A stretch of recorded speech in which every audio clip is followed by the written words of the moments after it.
เบื้องนี้พี่น้องก็บักเชลอยตลอดนะหมูไปเบิดเลยมานะพี่น้องมาฮักใช่ไหม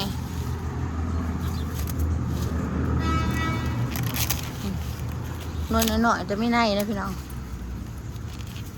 กระดอยปลูกมันนั่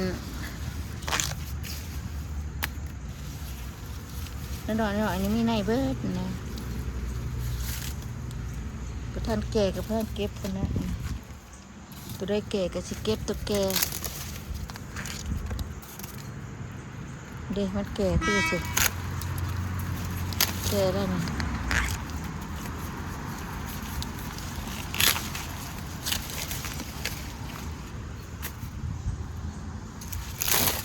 เดี๋ยวก่อนตอนนี้มันบนในหาวได้ในมันยังอ่อนๆนึง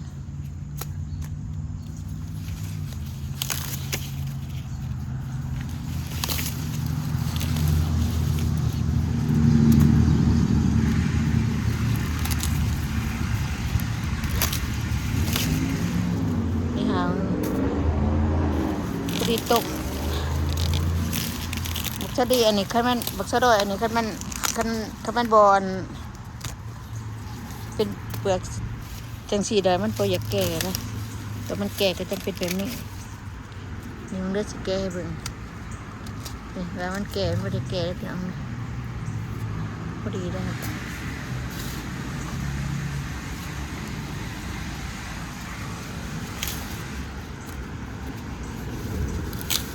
รักในหน่อยนี่ได้มีในเลย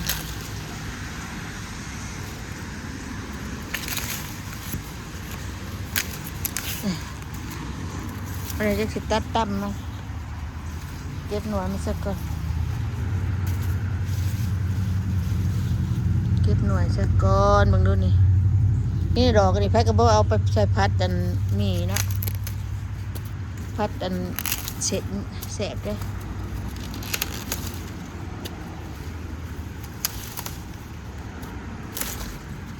นี่มีไหนเต็มอยู่นี่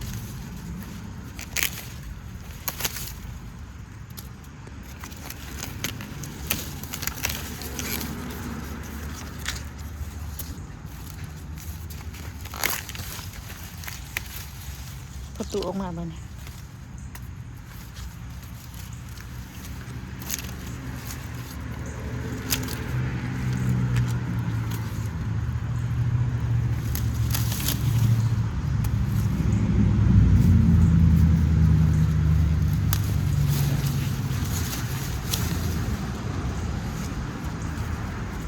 ถูกฮะเบิ่งในบักอื้อเจ้านะบักบวบเจ้านะไปเก็บไปหน่วยมันมาอันนั้นนะจะพาตัดก็ได้พ่อสาวโอ้อันนี้วะโอ้อันนี้ก็สิฮักพอนี่มันสิฮักคือกันนั่นแหละมันลมเบิดเลยนะขี้ดินมันลม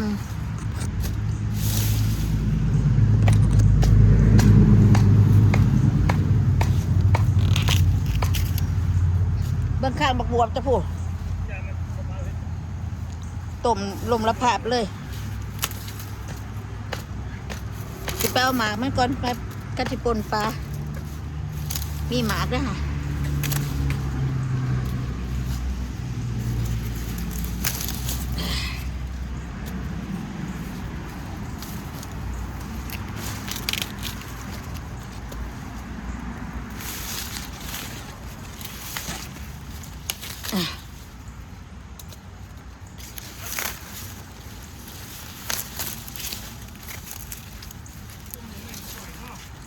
มันมาซ้ายนี่แต่ซ้าย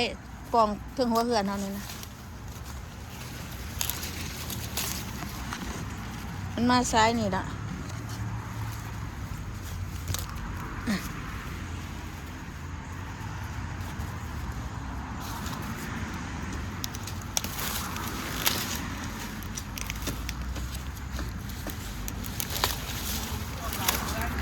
ฮะบ่ได้ยานกินเลยยานกิน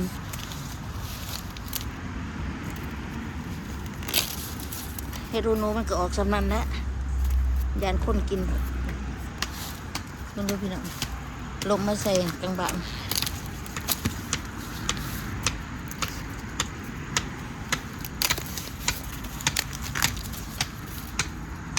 พอดีเดี๋ยวนี้สาม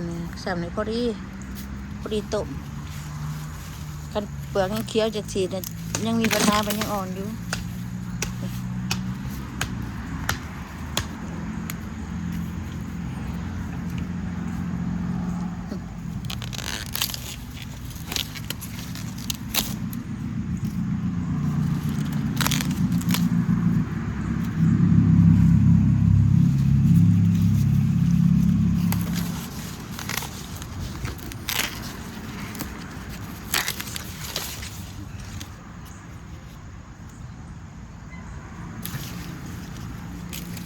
ยังมาทานเบิดเอากับเก็บไปไว้ก็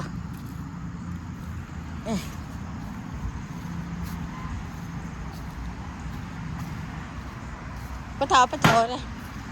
เท้าทอคะแนนเอาอยู่ในแต่ทองเนี่ยตีนบ่ได้เปื้อนนะทอคะแนนนี่เก็บอีกได้ช่องช้ำตานี่เลยได้เบิ่งหมดทั่วนี่พี่น้องใช่ป่ะทั่วแดงแหนจะไปปลาพุ่นเขาบอกปลาอยู่พี่เก็บไปใช้เลยเก็บเข้าไว้กลาโอ้มาสิท่านเก็บอีสังเด้พายุมานะพายุมาพายุข่าวว่าเท่านี้นี่มันมาตนนะคะเฮือนนังนี่มานี่มักเสดอยกับจนระลมเบิดนี่คือได้สนั่นเก็บยังบริเบิดดอกนี่ตัวมันเกิดก็มีผูกมือเดียวก็ต่างกันนะพี่น้องตัวแก่ตัวอ่อนสลอยก็ได้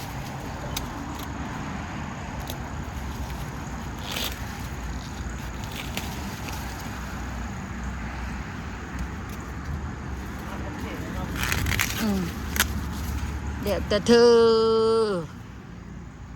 แล้วแต่เธอ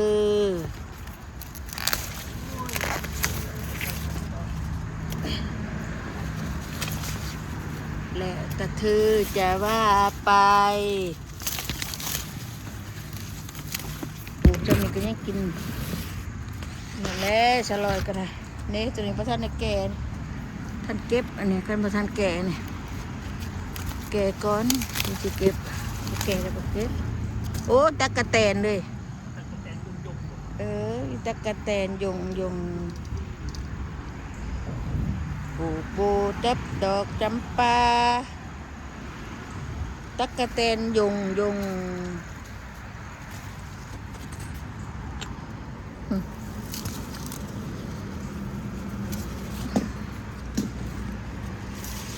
ตะกะแตนยงนะพี่น้องเอ้ย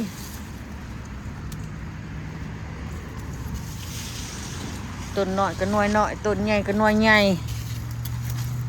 เดี๋ยวแต่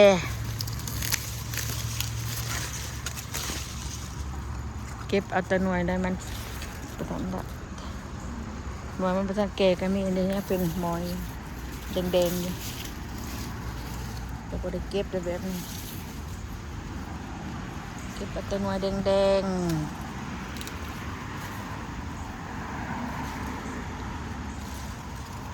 บัดเสาสิยังสิมาเบ่งเป็นตัวใดเดี๋ยวพอจะตัดต้นทิ้ง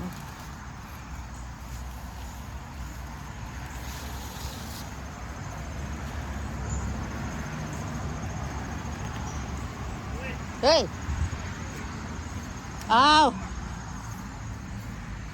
จะมีรักหรือบ่เฮ้ยมีรักหรือบ่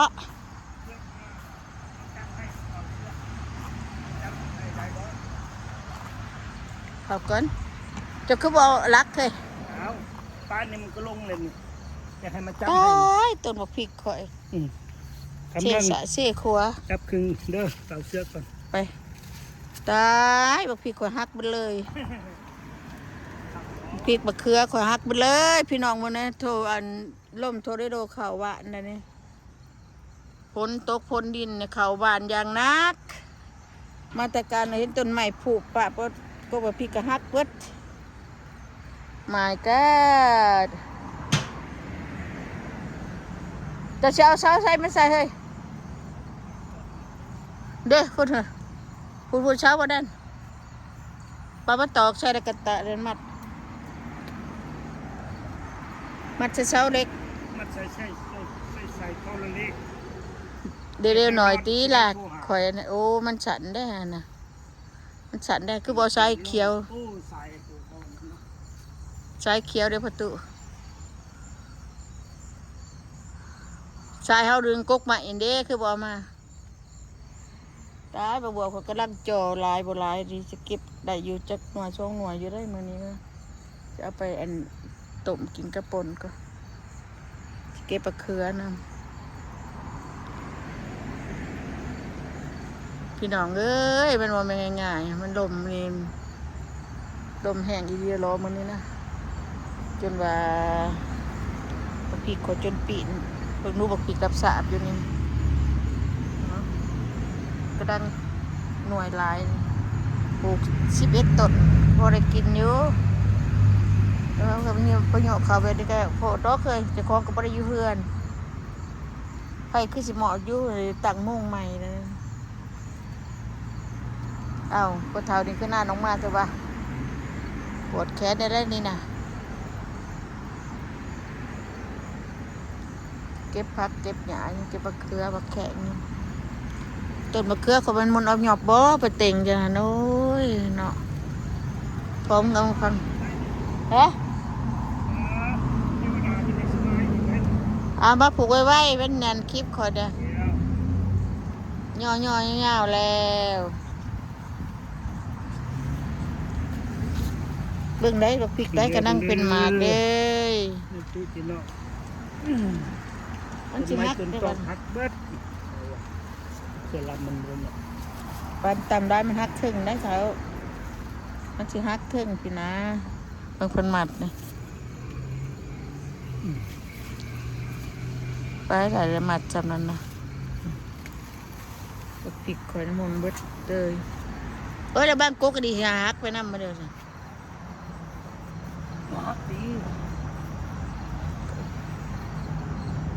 พอเท่าตัดไปยังคือบอลตัดบอลนั่นตัดมันจะตัดกับตัดเชือ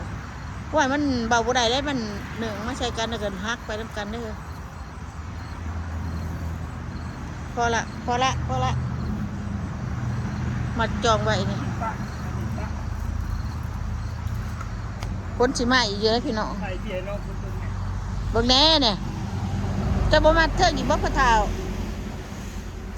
มาสักเถิงที่เฮ้ย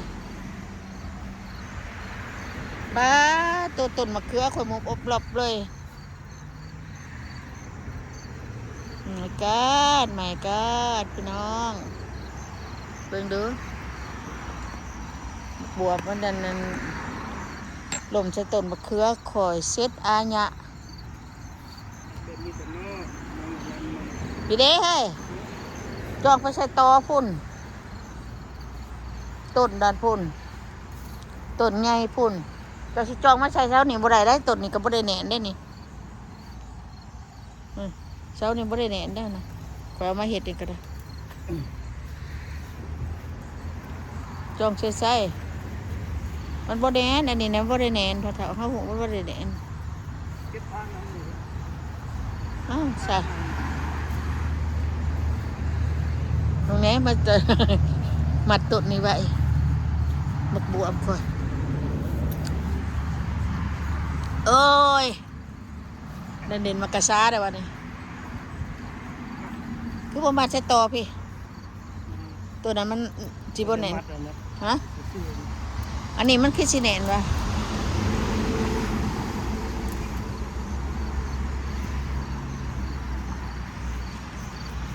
คือไปตัดฉันเท่าไรไปมัดใช้หูเอาผมตัดฉันโพดพอเฒ่าพอเฒ่านี่บ่คุ้มบ่ตวงเลยนี่น่ะก็สิมัดก็มาใช้ตัวนี่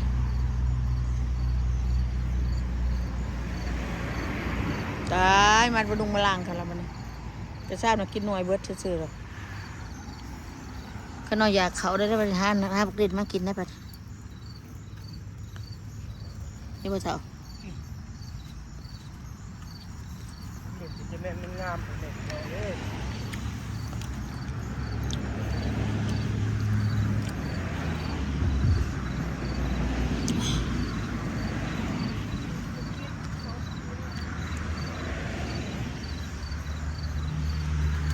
โอ้ยมันอยากเขามากคือว่ามันแฉะเบื่ออะไรกันนะมันมาเท่าเดี๋ยวไปถอบักสะลอยก็ดมรับภาพเลยจักแม่นยังต่อยาโอ้ยไม่ก็พี่น้องสะลอยข่อยมันหมุนเบิด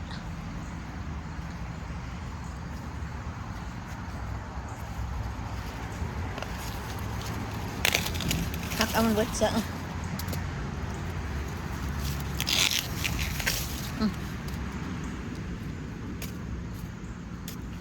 มันจังค่อยกระดอยสิตุกเหมือนน้ำดังเดี๋ยวนี้บ่ได้ตุกเด็กมันก็มีหน่วยมีในมีเลยเนี่ยตุนหน่อยก็หน่วยหน่อยในหน่อย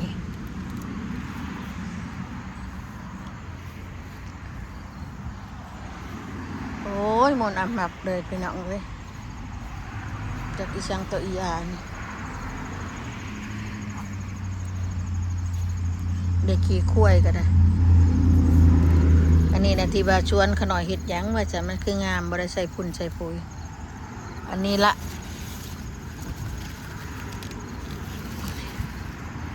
ขี่คุ้ยอันนี้ละอันนี้ก็คือขี่คุ้ยแล้วจ้านี่เป็นขี่คุ้ยเบิดแล้วบ่แม่นหยังนะเป็นขี่คุ้ยเด้อนี่โอ้ดอกแค่ข่อยเกือบตายขนาดเอาขี้ดินใส่หลายกินซื้อมาแต่ตลาดเกือบตายเกือบมันเปื่อยป่วยไปหลายเติบ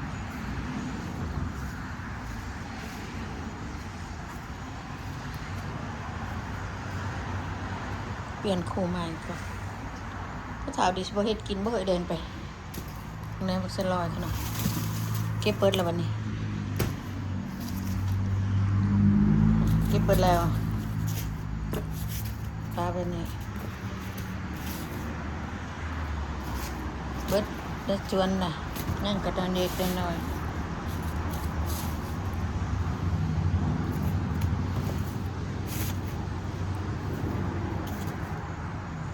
โอเคพี่น้องอยู่ดีไม่แห้งบายเด้อ